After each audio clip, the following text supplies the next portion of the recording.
At the edge of a small village, where the trees bent low as if listening to the whispers of the grass, stood the old moon tower. It was a tall grey stone tower in the middle of a field. No one remembered why it had been built. It wasn't a lookout, or a bell tower, or a lighthouse. It just stood there. And at night, it whispered.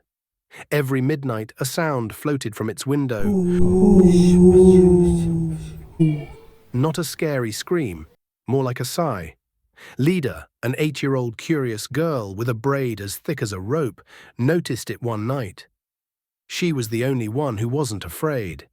She packed a thermos of cocoa, a flashlight, and her stuffed dachshund Bublina, who was missing one ear. And when midnight came, she went out toward the tower. The door creaked open all by itself.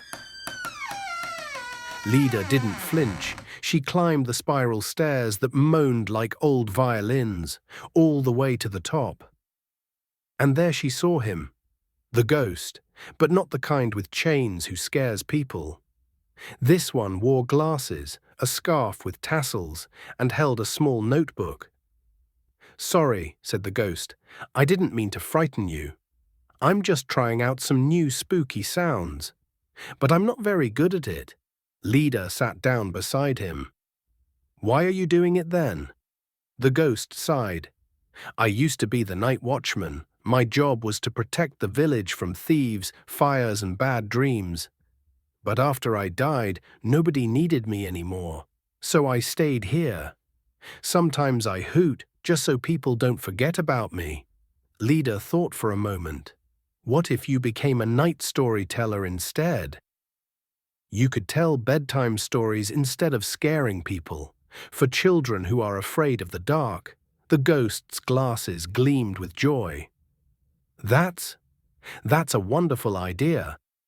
From that night on, no more whoo came from the tower, only gentle storytelling about flying fish, owls that could read, and trees that whispered secrets.